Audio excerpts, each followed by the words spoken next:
Hey Nashville! Want to keep your brows looking sharp without spending a dime? At Waxing the City Brentwood, we've got you covered with Free Brow Wednesdays. Yes, you heard that right. Every Wednesday, you can get a free brow wax. No catch, no cost. Whether you're prepping for the gym, gearing up for a business meeting, or just looking to feel your best, Free Brow Wednesday is the perfect way to treat yourself. And did we mention it's completely free? That's right, free every single Wednesday. But don't wait, spots fill up fast, and you don't want to miss out. Book your Free Brow Wednesday now at Waxing the City in Brentwood. Find us on Instagram at Waxing the City Brentwood or give us a call at 615-914-2700. Free brow offer for new clients only. Hello, everybody, and welcome to the NFM Podcast. I am your host, Dylan Perry. I am joined by not only the very only one, but the best, Terry Barga. Oh, well, thank you.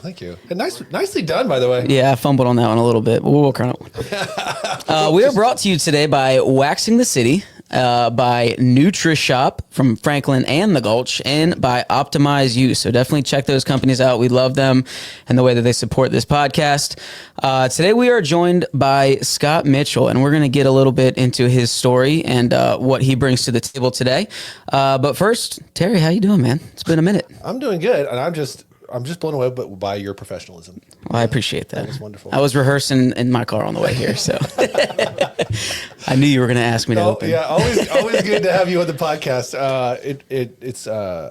It's always good. It's good times catching up, good times talking. Yes, sir. Excited to talk to Scott here in a minute. I mean, he's patiently waiting with his paddle. Yeah. So hopefully we don't Smack me in the knee if I don't hurry up here. Yeah, man, I've been good trying to. You know, it's getting warmer outside. I love that. A little too warm for my taste. Still March.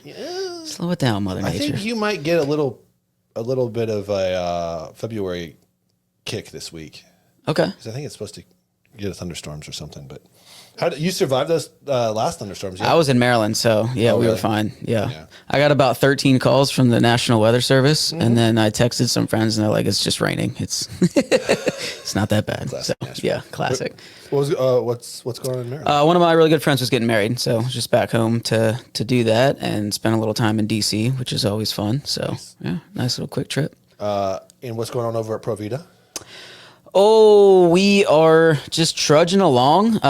We are starting to introduce a pretty consistent weightlifting clinic on Saturdays. Our newer coach, Justin, is very passionate about weightlifting. So usually we're going to do about once a month. He's going to throw that in on a Saturday. So that is welcome for anybody to come and check it out, learn a little bit. What times? 11 o'clock on Saturdays. 11 o'clock. So I think we'll do probably the last Saturday of each month. And you all just did a Special Olympics fit class for us too. Yes. So that was awesome. How'd that go? It was great. Had a good turnout. I tried to make the workout like Olympics themed, so we had different events and there was partners and everything. So everybody had a really good time. Donations came in and support the cause. So it's good times. We love the Special Olympics, guys. If you're out there and you're listening to this and you want to get connected with Special Olympics, just email us at info@nashvillefitmagazine.com. We'll get you plugged right in. They have all kinds of needs for coaches. Obviously, if you want to make a charitable donation, that's cool too. But they have other spots where you can get involved as a volunteer for their events as well. And they do a lot of events. Mm-hmm. One of the most fun ones is the flag football. Yes. Which we got to be better prepared for next time. And Trent's got to come out too. So heck yeah. Excited to walk out of that tunnel again. We're loosen up those hammies right now, Trent. Shall we get into the basket of debate with our guest, Scott? Scott, I'm excited that you're here. Thanks for having me. Yeah. And it's my favorite way to start a conversation, debating. Is debating. So a little bit different. I did pregame these guys to understand how to read these. So just remember, subject line and then the first question. And I'm going to pick one purposefully that doesn't have that, so I don't have to remember. Take one, pass it down. Hopefully I can read without my glasses. I hope. Big handwriting? Yeah. Oh, yeah. Kind of. It's bold, at least. This basket of debate session is brought to you by Black Rifle Energy, the new official energy drink of the Nashville Fit Magazine. If you're listening to this on the website, you should be able to see an affiliate link on the site. Go get you some Black Rifle Energy. They also have coffee too, which is delicious. It's fun names too. I got Freedom Punch. What you drinking? Project Mango. Project Mango. It sounds dangerous. Really sick reindeer with wings on it on here. So It does. Red Bull might give you wings. Black Rifle gives you antlers and wings. There you go. There's a UFO on here. Take that, Red Bull. All right. I don't know what's about to happen with this thing. Oh man, Tastes good though. Who wants to go first? Oh, I'll jump into it. All right, get after it. All right. Gym stereotypes. Love this. Who are you? Are you the grunter, the selfie taker, the hog all the dumbbells person, or the social butterfly? Is this where we pick for each other? Yeah. What are my choices? It's like a again? personality test. The grunter, the selfie taker, the hog all the dumbbells person, or the social butterfly. Are you ready to take your fitness and wellness journey to the next level? Look no further than Nutrishop, your ultimate destination for all things health and nutrition. Whether you're looking to build muscle, lose weight, or just live a healthier lifestyle, Nutrishop has everything you need to reach your goals. With a wide range of premium supplements, vitamins, and sports nutrition products, Nutrishop provides the fuel your body needs to perform at its best. Plus, our knowledgeable staff is always on hand to offer expert advice and personalized recommendations to help you achieve your fitness goals faster. Visit your local Nutrishop today and discover the difference premium supplements can make in your life. Nutrishop, where your health and wellness are our top priorities. Live better, feel better, Nutrishop, the official supplement store partner of Nashville Fit Magazine. I'm gonna have to throw myself under the bus. I'm the grunter. Are you? I find myself. There's a accidentally statute of doing it. limitations, though, right? Yeah. You can't, if it's too light, you can't be grunting. Then it's just attention, Yeah, right? It's just attention. I find myself like thinking it's safe because everyone has AirPods in. That is true. That is true. And just a little grunt. It's, Yeah. It's not. With 5 pounds. Yeah, I think I'm definitely a little bit guilty of the social butterfly, especially working out at a gym that I work at. Oh, yeah. You tend to run into people that you know that like to talk to you. So, Well, that's not really fair to you. oh, I love it. I love mean, it. it's- Gives me good rest between my sets. So sometimes I just put the headphones in and people know like, oh, he's serious now. So He's in the zone. yeah, not a big selfie guy though. So what you got, I don't Scott? think mine, it's not on there. Like, I just go in and get it done and get out. Like, Well, there's I'm no one fun. that- You can't make fun of that person. I know, No, we but, can't. you know, That person's way too probably efficient. then there would be the social butterfly person. All right, You know what I awesome, mean, at least awesome. talk. But yeah, Yeah. I just because I got such a short time. It's just like get in, do whatever I'm doing, and then see ya. Back to work. That's it. That's it. Unfortunately, Take notes. That's how you're supposed to work out. That's true. What you got? me, Yeah. gym equipment mysteries. Be honest. Have you ever pretended to know how to use a machine only to immediately leave when somebody looks at you? I feel like I did that a week ago. I did the rear delt machine with my forearms as opposed to grabbing the handles. And I got done and I realized the handles were swinging. I was like, oh, I could have put them out there. Like an idiot. Yeah. Yeah, I'd say because I've gotten so used to not working out in a machine heavy gym. Sometimes when you come across like the plate loader or the tracked machines, I'm like, what am I supposed to be? Is this legs? Is this arms? It's arms now. So Yeah, you sit there and wait for somebody to use it, so you're like going, "Oh, that's how that's done." Yeah, I've been trying this for weeks, and I'm doing it completely wrong. you just have to be very confident. So then they think you know a secret that they don't know. Yeah, Like, that's oh, it. that I never thought to use the machine that way. I think we all just admit failure, though. yeah, Correct. yeah. I think we all just answered Cramp. yes. Cramp. I'm doing this wrong. Cramp. Yeah, the old I don't even know how hamstring. this thing works. I've had that happen at Planet Fitness before, I love it. doing hamstring curls. And I got up so fast and I tried to walk normal, where both hamstrings were just rock solid. I was like, oh, please stop, please stop, please stop. Yep, little And I Bambi. thought, maybe I could sit down and do it again. No, definitely wasn't having it. All right, here's mine. This is an in or out question. So you're either into it or you're not into it. Cold plunging. Where you at on that one? I'll dip my toe in occasionally. Yeah. Yeah. Yeah, I like it. I don't have one, so I like a good cold shower in the morning sometimes. Okay. Yeah, I would not say I'm a consistent or habitual cold plunger, but, you know, I respect the people that it's like 20 degrees outside and then they still get in the cold plunge. It's like, bro, just stand outside. Yeah. Just as bad. What about you, Scott? I think I'm a warm weather, probably cold plunger. You know, Yep, it's like yep. but I haven't done it yet. Well, I did it in college. So I played college tennis. I did the ice bath one time. That was it. After that, I was Like, I'll be sore. Nope, not going to do it anymore. So, but everybody talks about it. It's like the new thing to do, and everybody's like, you feel so much better. So Yeah, I get in the shower and have it warm, and then slowly turn it cold and go, that's good. Yep. I feel like it's it almost feels like the early days of Instagram, cold plunging. It's like you didn't work out if you didn't post about it. It's kind of the same way with cold plunging. It's like, if we're going to do it, might as well post about it. Sure.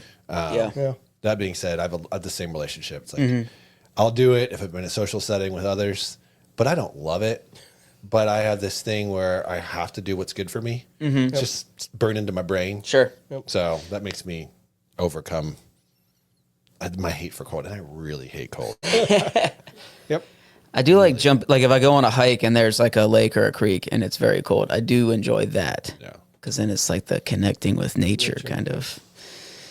That But, makes a lot of sense. yeah. You should do that at like Tahoe. We were up in Tahoe for a fitness retreat years ago, and I was probably 3 years ago, and they took us out on the water for a boat tour. Yeah. They're like, you can jump in. I was like, how cold is that water? They're like, oh, it's 58 degrees. It's like, it's 58 degrees, 65 degrees outside. It's windy, Yeah.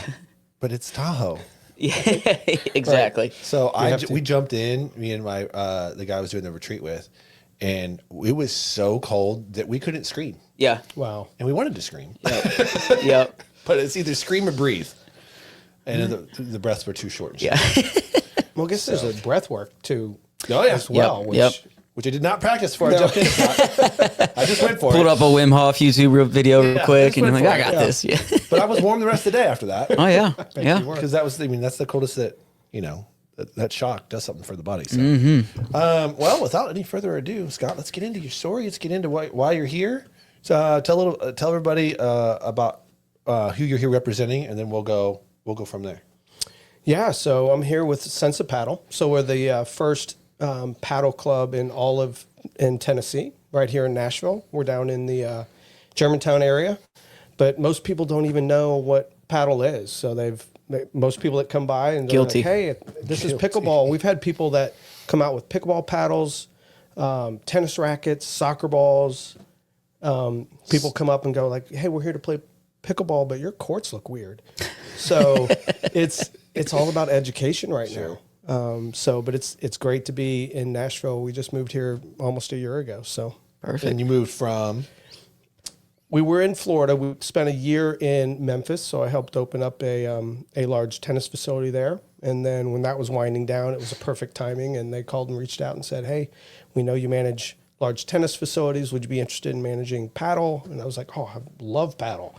So we connected, and that's why I got here. So And you know Fantastic. one of our previous podcast guests, Bill Riddle. I do. I've known Bill probably 25, 30 years. Give a hey, Bill. Hey, Bill. Hope you're watching. Yeah, great guy. We've been involved in the tennis industry forever. Okay. So You were in Florida for just a little bit, or? yeah, I've got a company. We still do a little bit more consulting with facilities, tennis facilities, racket facilities, and then we help manage professional tennis tournaments. So Bill's helped us with some emceeing with some tennis tournaments.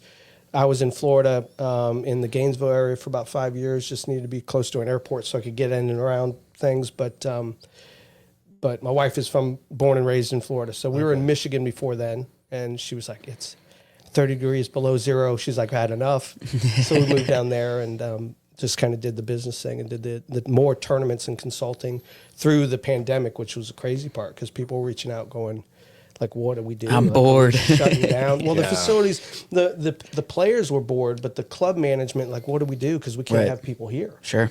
And tennis, as I think everybody knows, is a social sport, but you also are further away. It's not like some of the areas where you're packed in a gym and everybody's enclosed. You're outside a lot of times, but just trying to work with them to what kind of programming can we do? What do we do when we can't have them at the club? So we helped them with some online engagement pieces because they still wanted to be connected to the club, but they just couldn't do it in person. That's a good idea. So it was, 2 years of helping get that kind of organized and then what it would look like when we came out of the pandemic. So it's crazy time for everybody. So you were originally from Indiana, right? Did I get that right? Originally from Texas, but grew up Way in off. Indiana. Way off. That's right. No. I grew up more in Indiana. Moved there, and So I thought I remembered this when we talked previously. Yeah. So my dad was a doctor there in town. Did a lot with the university, with the athletics, and so I ended up staying and playing at Indiana. And then after graduation in 1990, moved and been in the Southeast ever since. Been in the tennis industry, coaching and.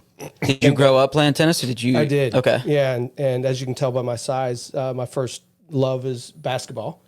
So I grew up with my family grew up with the Bob Knights of the world. So we were really good friends with that family, and just basketball was one of those things in Indiana that you had to play. Sure. So I loved it, but tennis was the second thing, and obviously with not basketball not going anywhere, Yeah. tennis became the thing. This net's a little lower. I like it. Somebody lift me up there and get that. I loved it, and ended up doing really well in tennis, and just kind of kept going, and knew when I was getting ready to graduate, like this is something I wanted to do. I didn't know what. Okay. I know I wanted to coach a little bit, but I didn't know where it would take me. So an assistant coach there at Indiana was like, you got to go, because I had to do an internship. He's like, you got to go to this place down in Hilton Head, and it's Vandermeer Tennis. He's like, and back then Dennis Vandermeer was the person and place to go. It's one of those places where you could go and learn everything about the tennis industry at one location, where there's nowhere like that these days. So from running a program to social events to being at a resort, like everything was right there. So I did my internship there for 3 months and then stayed there for 6 years, and it was an amazing experience. But in that experience, I lived in Dennis's basement for about a year and a half. Okay. So spent a lot of time with him where a lot of people wouldn't. Sure. So I saw a lot of the business side of it and realized very quickly on I love to coach, love to teach, but I also want to kind of do the business side and get to the point where I can manage a club. Awesome. So the last probably 10 or 15 years, that's where I've spent most of my time, is managing facilities. Fantastic. Do you equate that knowledge into kind of helping you stay in the industry? Because I mean, I don't know. Do coaches transition? I know that we know the fitness industry is full of transition with personal trainers. I assume it's the same in tennis. Yeah, and the downside, and again, I don't know the fitness space and how that transitions, but in the downside with the tennis industry is we've really kind of set coaches up in a sense to fail, right? So we've really not, and that's what we try to do within the clubs that I've managed, but also what we want to try to do with Sensa is when you come on board with us, we want you to be able to get the experiences to be a director. If your ambition, your career goal is to be a director, then let's get you experience from court maintenance to managing a shop, the POS systems, like you will learn everything. And the tennis industry is very poor at that. So if you can teach a lesson, then you will slowly start moving up the scale, and eventually you'll be the director, where now you're responsible for managing and staff development and budgeting. Sure. But we've never given you that experience along the way. So people are directors of tennis that really haven't the experience to do what it really takes. They've just been there for a long time. A great coach. Yeah. Or been there for quite a long time. So we try to plug in those spaces. So when somebody comes on board with us, and when I consult with facilities, it's like, what's your career goal? Right. And if you're retiring today with that goal, let's work our way backwards. What experiences do you need to be able to hit this? And so we kind of work backwards and then build them up to be at a larger club with more activity, bigger groups, more, maybe it's a resort or whatever. But yeah, the tennis industry hadn't done a pretty good job with that. Well, I mean, I don't know that that seems very similar to what I do with gyms and like with management stuff too. And it's very rare to find somebody, and Dylan's a good exception to this rule, that is also experienced with management. Right. And you got your experience with management before you, part from the military too, right? Mm-hmm. Like understanding, how to keep things running in the right direction. And that's not everybody's good at that. Right. So.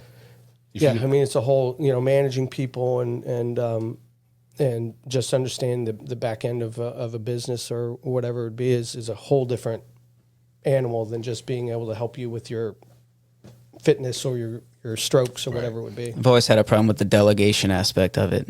It's like, this is my pet rock. Yeah, it is. It's tough, isn't it? But that's the thing is like I've always, right or wrong, I've always tried to hire people based on what they can bring to the table, but also having a little bit of experience. Because I always feel like if somebody leaves us, or we have to let them go for whatever reason, then we actually failed, because we may have set them up to fail because we didn't hire them with the knowledge of the position we needed to fill. Sure. We just hired somebody. And That's a so good way I to look never at it. want people to feel that way when they come on board. Did you play tennis at any sort of high level post college, or did you just go right into this internship? And Yeah, I mean, I played a little bit. Afterwards, obviously, tennis these days, I think the average height of a male tennis player is somewhere around 6'4", 6'5". I mean, it's crazy these days. When I was growing up, you had the McEnroes of the world, which were like 5'10". sure. I think still it's 6'1". I think like the Nadals and the Federers are still in that 6'1" range. But I knew early on, I mean, it wasn't going to be the competitive side. It was going to be more the coaching side. But, was in Hilton Head for a while, then moved to Atlanta for 10 years, met my wife who played at Florida State. And then we played after that. So we ended up playing a little bit, some mixed doubles, and ended up being number one in the country for a few years. So All right. not on the tour, but it was still a lot of fun. And we played a lot of, old All-Americans that played college tennis. So it was Sounds like a fun. great She carried experience. me well. And she got a hip replacement at the age of like 35. It's crazy. The doctor was like, "Your hip is the worst we've ever seen." Wow. So I don't know. It was 2007, 2008, somewhere in that range was the last time we really played. So I miss being competitive. Yeah. But that's where paddles kind of picked up, and it's like a whole new thing. What a and it's like, segue. this thing is Yeah. crazy. That is a good segue. How did that? Sorry, just No, well done. So you were managing facilities. You said you were working a tennis facility in Memphis when you were asked to come on board with. Is this with Sensa? Was that your first? Okay. Yeah. They just reached out and just said, "Hey, look, we know a little bit about what your background in managing clubs and that kind of stuff, and we're putting a club in Nashville. Would you be interested?" And so we just started the conversation over a few weeks, and then just drove over here and took a look. And it was just, I love the challenge of trying something that's something new, but then you add the aspect of it. Not only is it new, like literally nobody has heard of this thing. Right. Had you heard of it before you started working? Yeah, I'd heard of it. Played a little bit in Orlando at the National Training Center. The tennis, it's got 100 courts down there. Okay. They put in about 4 paddle courts down there. Great. And so would play every once in a while down there. And it's just like, this thing is just crazy. And it's tennis. It's literally tennis on a racquetball court. So the tennis background for me, just playing everything forward, was like the easiest thing in the world. It's getting used to when the ball goes by you, or you typically would relax in like pickleball or racket or tennis or whatever, it's over, is like you got a shot. And so the first thing was just learning to react in a way of like, if it goes by you, it's okay. Yeah. And then once you're okay with that piece, it's like, okay, now what do I do when the ball comes off the glass? Yeah. And that was hard. But it's slowly, it's nuts. So then what's as someone who's, like you said, this is new, it's unknown. You've mentioned racquetball, you've mentioned pickleball. What is it that sets paddle apart that's different from other racket-based, net-based sports? I mean, I think it's really easy to learn. Okay. That's the main thing. And that's what pickleball, but also what tennis used to do back in the 70s and 80s, it was very social, right? It became, that went away. I think that's why pickleball has gotten so popular, because of that That's aspect. exactly why. And so that's where paddle has picked up as well. It's very, very social, easy to learn. And those people, it's like our club is more than just paddle. It's health and wellness. Like if you want a really good workout, no offense with the gym goers, but if you want one day of cardio where it's not in the gym, this would be the best way to do it. I'm a huge fun cardio. Yeah. Correct. I'm a huge advocate for the gym should serve what you do outside of the gym. Yep. So I love to hear people are applying that to, because I think competition's important, especially as we age, and you can't play at the high level you used to. It's like, how do I still compete? How do I still find a hobby to practice and get better at that I'm not going to, destroy my hip? I play tennis occasionally, and it's like, I gotta get warmed up, man. Yeah. It's much more intense. So Well, I didn't realize, and I guess I don't know, maybe it's just because I grew up in tennis, but I didn't realize through playing and then coaching how difficult tennis really is to pick up and learn. It just, to me, it's just like, what do you mean you're struggling with that? yeah, just do this. Where paddle it's so easy to pick up. I mean, it's a smaller court, it's a smaller paddle. The ball is still, it's about 90% the compression of a tennis ball. So it looks just like a tennis ball. Okay. But it comes off the glass easier. So it's easier to just kind of just hit and get, like we had people out here before I came over here, never played before. And within 10, 15 minutes, they're rallying, doing their own thing. Yeah. But didn't really realize how tough it is. Like, this is so much easier than tennis. Yeah. Yep. Yeah. And I've watched racquetball a few times, and it's terrifying. Yeah. So I've played racquetball. We used to play. My wife and I used to play on Fridays, and everybody would go like, "You guys are tennis players, right?" Well, I'm like, "How did you know? Like, you look like tennis players trying to play racquetball." Long swings. They're like, "Yeah, no, we do you it got like me. this." I'm Yeah. like, Yep. I remember watching racquetball as a kid. Like, I don't. And maybe this is a Midwestern thing. So I'm from Ohio, and I grew up in youth group and in church and things like that. And that was one of the things the church group loved to do, was to do lock-ins at an athletic center where you're playing racquetball till all hours of the night. Yep. And I remember thinking, oh, it's gonna be fun. I'm 10 or 11 years old. It's like, I can get in there. Anything with the ball sounds like fun. Yeah. You gotta watch all these adults in there just dripping sweat and just killing each other. I'm like, I guess we're not playing. I'll wait. I'll sit this one out. To the pool. Yeah. So I think you see that in racquetball, or the people that play racquetball or squash come out and try that on the paddle court, and it's like, I wouldn't hit the ball that hard. Like, once you learn how to use the glass, like hitting it hard like they do is not going to help you. Right. And so it's almost in reverse from like what I was. It's like, oh, you play racquetball. Oh, yeah. Great. Well, the tennis players do the same thing. They try to kill it. Yeah. It's just more touch and angle and using the glass than it is in like a pickleball or tennis. You like that geometry. And y'all are you said the first paddle, is it a court? Is it a? Yep. Okay. This is the first one in Tennessee? All of Tennessee. How many across the country do y'all have?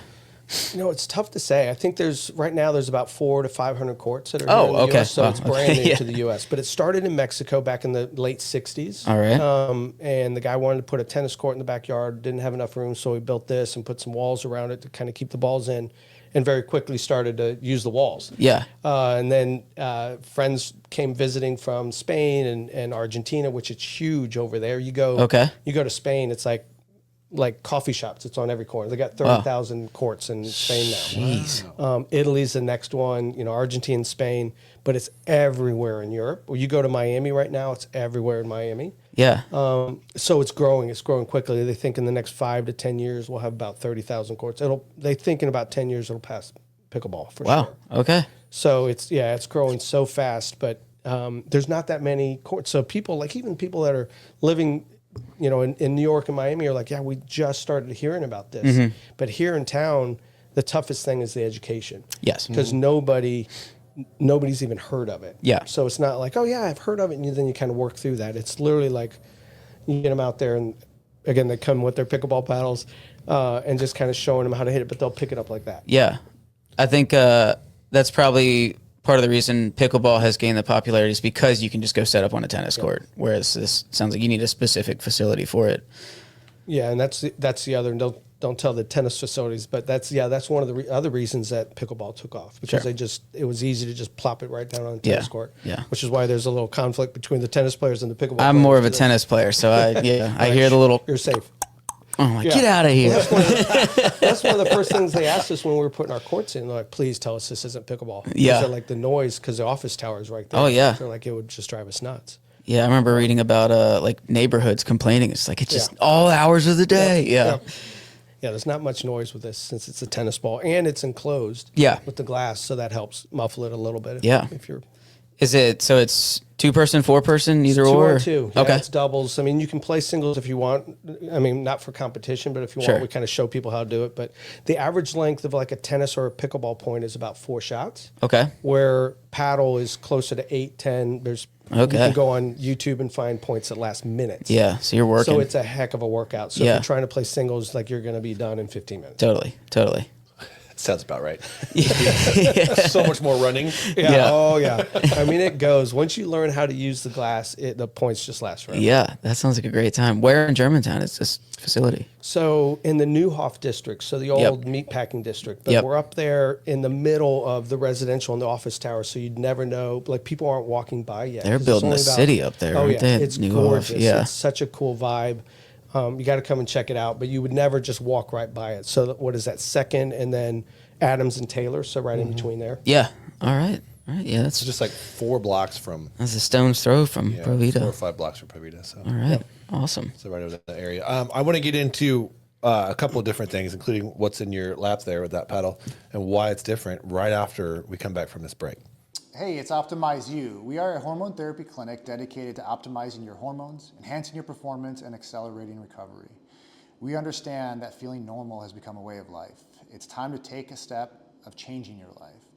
If you don't feel good today, you're not going to feel good in 5 years, you're not going to feel good in 10. It's time to change your mindset to normal is not optimal.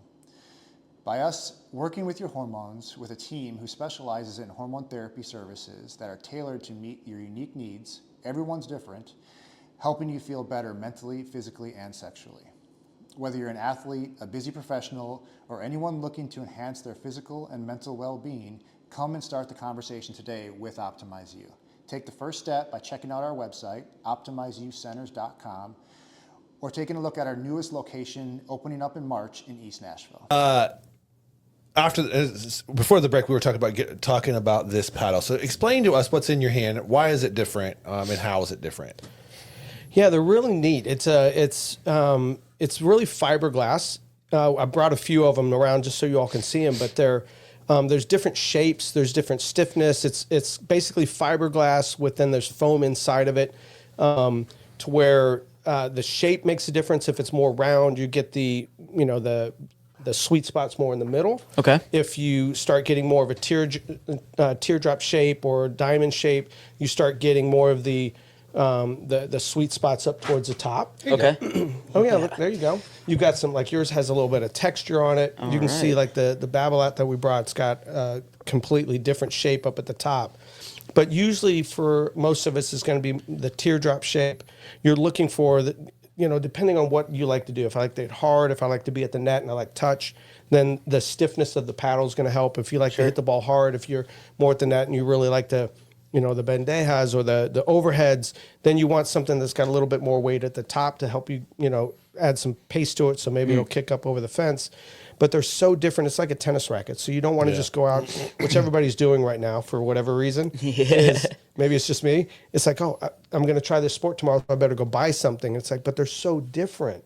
Yes. So try them because the weight, the stiffness, everything's going to match up to your style of play. Which I just learned this because I emailed you before you got here, and I was like, hey, bring some paddles. Like, let's talk paddles. He's like, well, there's several different Yeah.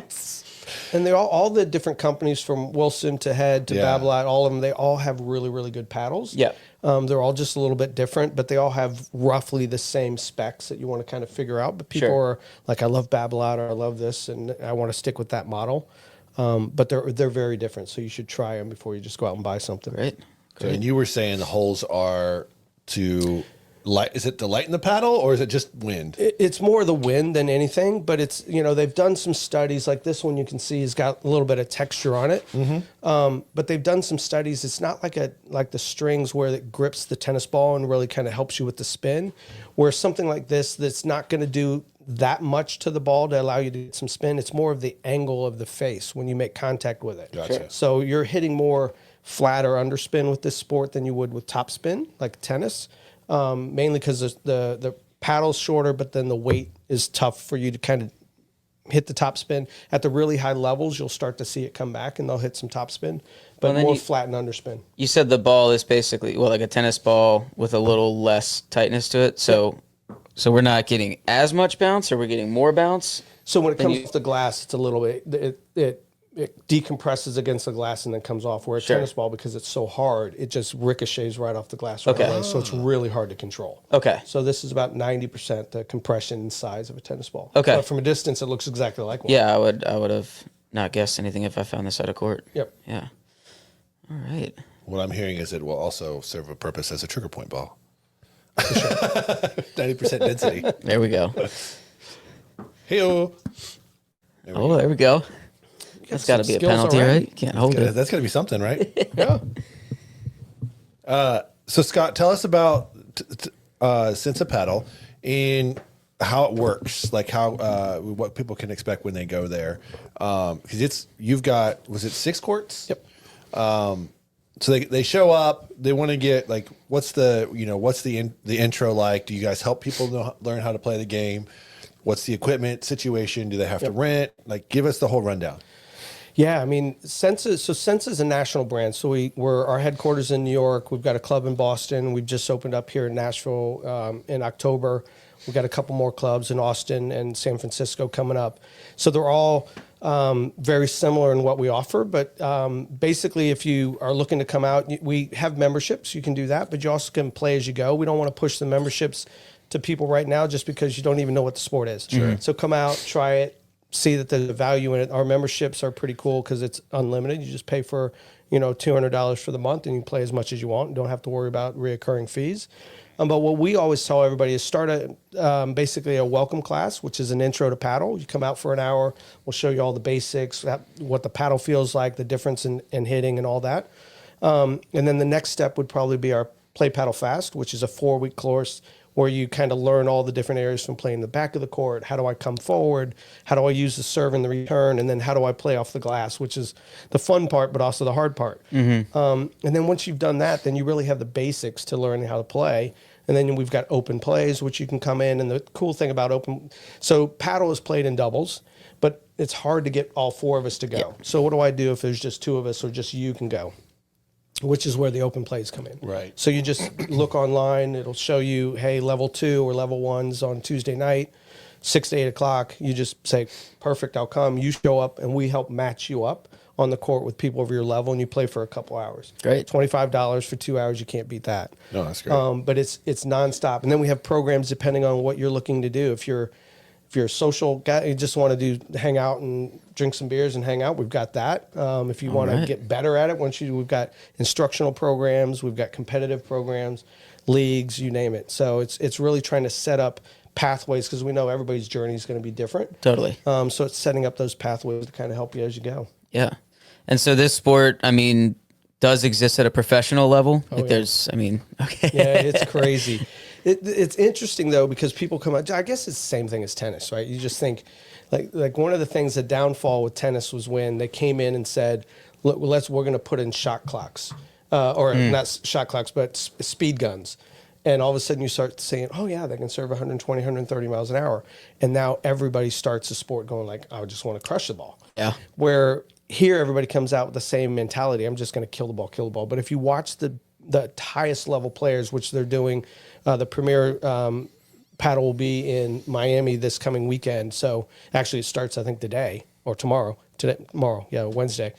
So the best players in the world will be there.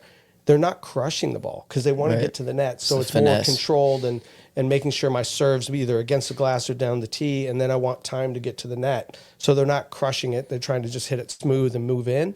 But it's at a very high level, but it's different than what you would see when you look on. First of all, people think that the lines are the court, and the lines that you'll see on there are really just a service box. So once the serve goes in, then the lines go away. And that was when I first saw it years ago. It was like, why are they still playing? The ball's out. Why do they keep going? But that's not the court. But the other thing that was so neat was that it wasn't about power. It's very much touch and finesse and trying to use the different angles and trap them in the corners. And it's a crazy sport to watch. I know everybody's going to go YouTube it now because they've never seen it. Oh yeah, I am. It's nuts. I like that Dylan's already got his sights set on going pro. I already got a paddle, man. Hey, where do I start? Yeah. How do I sign up? We do have a tournament, by the way. You should join. So in April, end of April, we've got our first tournament. I'll have to get some practice in first. Yeah, let's go play. 2-a-days starting tomorrow. Totally. Yeah, that's awesome. And you guys are right in Germantown. Yep. Awesome. And you got a cool spot. It's it's not your forever home. Right. So tell people about that because your goal was to initially get inside indoor space. Yep. So even the space is really freaking cool. But what's the vision for the future? Yeah, it's the downside is that eventually we'll have to move because it is the coolest. People that come and see it because it's completely outdoors. Mm-hmm. People come and see it like it's got a Miami vibe. It's so cool, especially at night when the lights are on and on the weekends when there's traffic and people walking by. But yeah, the original plan was to build in the same area. The development is by New City, managed by Cousins Management Company there in Neuhoff. But the original plan was to build indoor-outdoor facility. but they came to us and said, hey, the second phase for the development is to put an office tower here. And that's going to happen probably 3 or 4 years from now. So do you want to put some courts here? And we're like, oh, this is a no-brainer. So we could fit 6 courts in there if you come. Everything's easy. We can just pull it up and take it to the next spot. But yeah, it was too good to pass up and have that outdoor. Now, the downside is we have to deal with the elements from time to time. But like I said, it was just too good to not do it for at least 3 or 4 years. And he's not kidding about the elements. I showed up one day to talk business, and he's over there trying to get the snow out of the enclosure. Oh, that was right. Yeah. It was refroze, too. Yep. And you had your work cut out Oh, for you. goodness. I learned that, yes, as soon as it snows, we got to get the snow off. As soon as the sun hits it and starts to melt, we're Game done. over. It's Yeah. game over. Yep. It's a different sport then. Yep. Oh, yeah. What Bring is your the court skates. made out of? It's not It's clay like a AstroTurf. okay. It's Oh, basically okay. AstroTurf. So that's why the more underspin will help. So Yeah. you want to have the ball skid on the turf. It's easier on the body. Everybody that's come out has said, like, my knees and hips don't hurt after I Great. play. And it's just tennis shoes would be Tennis shoes, they do make paddle shoes, but you want tennis shoes mainly because the like running shoes, cross trainer shoes, it's a lot of lateral movement, and Yes. quick movement. You don't want stuff that's going to roll your ankle. Right. And then the studs on the bottom of like a running shoe really don't help you on the turf. So Okay. you want it to be a little bit flatter so you can at least slide a little bit. All right. And then we put a lot of clay or sand on top of that. okay. Weights it down, but it also allows the turf to stay fresh and Sure. a little bit, keeping the bristles away from each other. But yeah, it's crazy. Right on. You feel like you're on ice Yeah. out there. So if you have the wrong shoes, it'll make it even worse. Yeah. So yeah. if you guys didn't take that outdoor space when it was offered, would you still be waiting for the new building or no? No, we'd go ahead. So just on the other side of one of those residential buildings is where we were going to. There's a big gravel area. That's where we were going to build. Okay.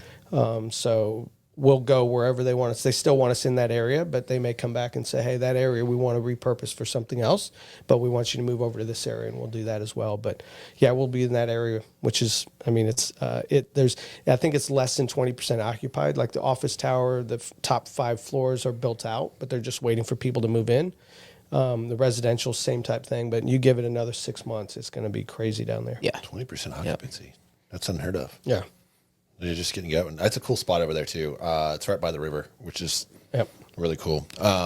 Well, tell everybody where they can learn more about Sensa Padel. Hit it with the socials, the website, give them all the details, and let us know what's coming up, what you got going on this summer too. Yeah, I mean, it's so the best thing to do is go to sensapadel.com. You can see both of our clubs there. You can click on the location, either Boston or Nashville. People will always talk to us and say, hey, heading to Boston, can we go to that club or vice versa? So just go to sensapadel.com to get all the information or Instagram as well.